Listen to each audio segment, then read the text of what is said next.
Welcome back, guys in PSN world and the YouTube atmosphere. This is Jose Wojciechowski. I'm back for another episode of Talking the Walking Dead. In this episode, I would like to talk about my feelings, how it went during the last TV show that happened a few days back. Had a great time watching, actually. I just want to start off by saying I think clearly that was the best episode yet for this current season. The name of my show is Talking Walking Dead, and I do hope that you subscribe to my channel and like my videos. I just want to start off by saying the creaking sound of that gate when they were entering Alexandria, that sound always gets me. Before, on any movie, any show, it always gets my blood going, my heart rate up.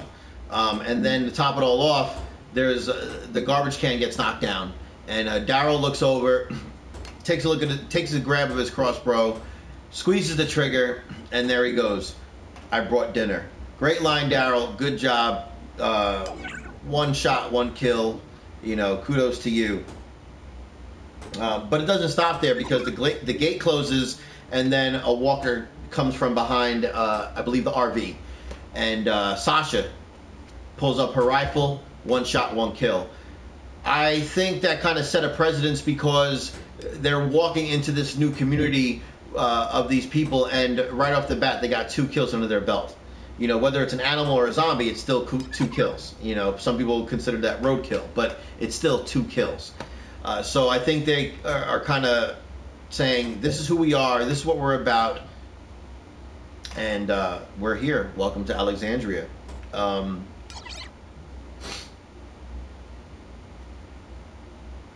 Here comes Dianna Monroe, a.k.a. the new governor. She sits Rick down, the first interview. One of the biggest things about this episode was cool was it was like a 60 minutes show, you know, where they had individual interviews, which I really appreciated. I liked it. It broke you down. It showed everybody that they're still human. They still have feelings. They still have thoughts. So she was interviewing Rick, and Rick was definitely on edge with the beard and the scruff, and I don't think he blinked once during the episode, during that particular shot. But at the same time, Dianna really needs to pump her brakes. She does not want to dig deep into this man's brain, because she'll make him snap. She does not want to know the whole truth and nothing but the truth. I don't think, quite frankly, she could handle the truth. Leading up to the first break, I do like the episode. I don't know if it was the music or if it was... I think it was the music, to be honest with you. But I'm definitely feeling the episode so far, leading up to the first break. I think that one of the biggest things that I did like about it was I was looking at my second family. And that's how I feel about the people on this show. I watch them every week. I read about them online and see tons and hundreds and thousands of comments about them on Twitter and YouTube and anywhere else. So I look at them as a second family. And I think that's another reason why I did like this episode so far, leading up to the first break. Then we come into the storing of the guns. It's expected. I totally understand. That goes back to decades and decades ago in the old Western settlements, where outsiders, they had to check their weapons in. I mean, there's no getting around it. The town looked weak, though, so it kind of had me wondering, if they drop their weapons off, who's really going to be keeping them safe? So that kind of pulled up a red flag on that subject. It was pretty cool that they just kept on taking guns after guns after gun. I didn't even think they had to get another barrel to put guns in. So I thought that was kudos for them. They're their great collection of firearms and weapons.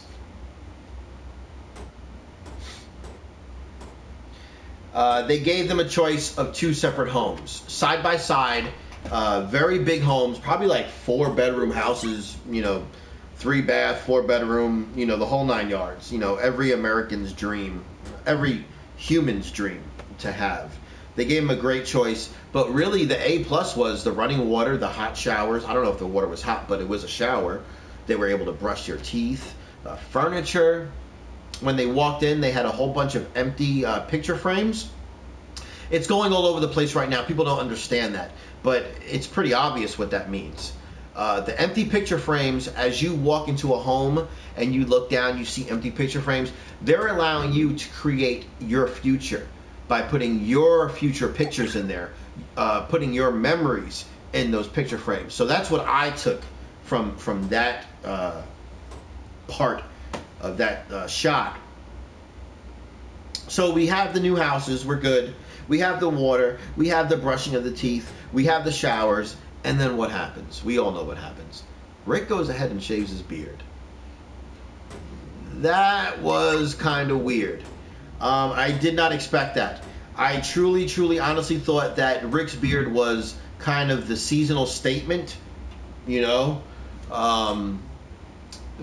everything of the season was his beard, his ruggedness, his detachment from humanity. So he shaved it off. And some say, and I'm not the only one who says it, that you take a man's beard off, you take his strength. So we have to see where that goes in the near future. I haven't seen him beardless in a long time. Good looking dude. It is what it is. Going to the second or the third break, my opinion about Alexandria is definitely getting shaky. I think that Alexandria is just too good to be true. But it wouldn't be the first time that I was wrong. I'm not the smartest guy on earth. I do make mistakes. But as of right now, going into the second or the third break of the episode, I'm getting a little bit more shaky. The episode was starting to drag a little bit.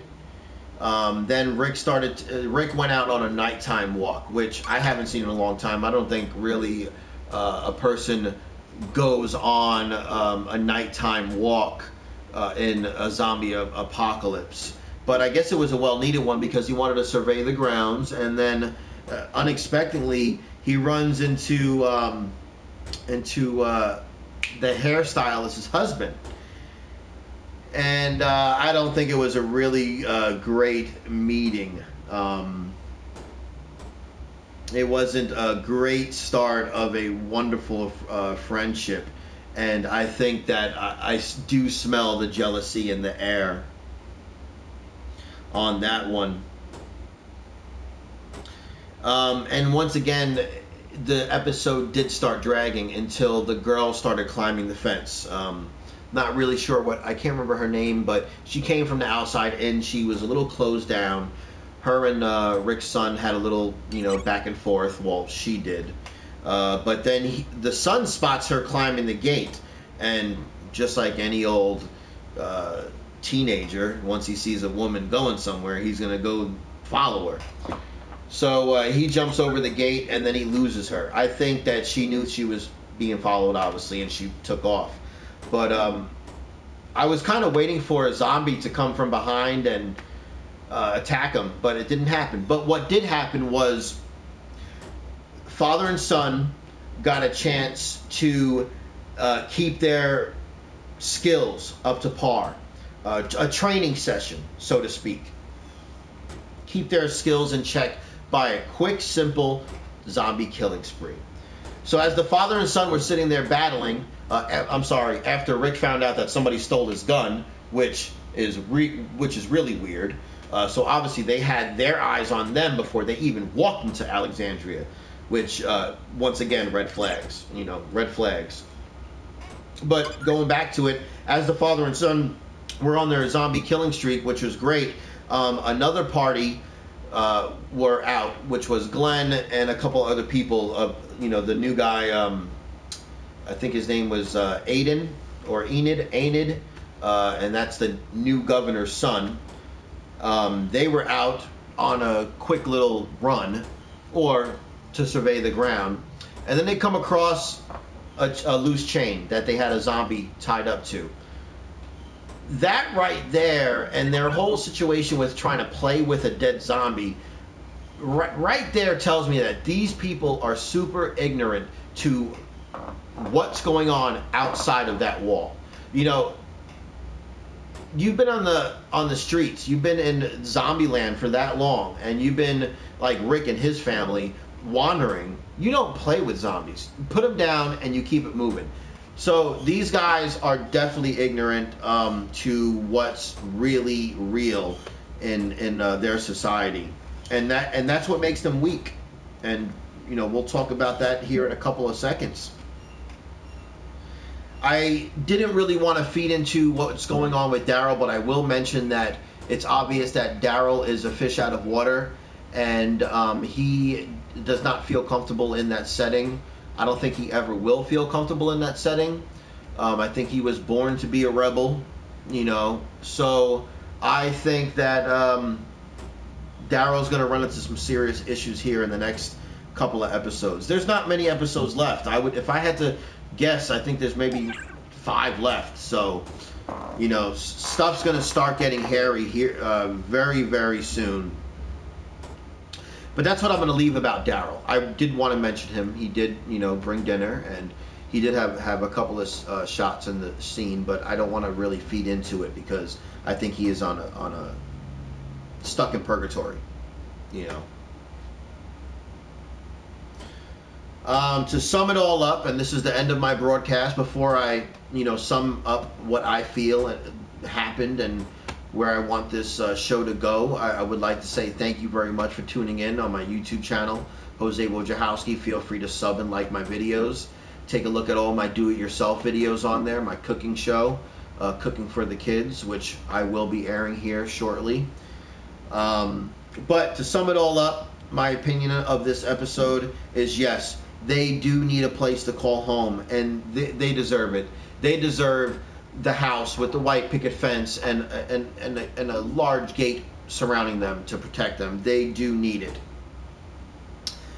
even if they have to take it by force. And that's how I feel. And everybody sure knows what Rick said at the end. I don't want to see them get weak. His son and Carol mentioned that. If they stay in the community, they're going to get weak. And this is the quote. I leave you with this one. We won't get weak. That's not us anymore. If they can't make it, then we will just take it. And that was a really, really good ending to that episode. And this is where I leave you guys. God bless. Thank you very much for tuning in.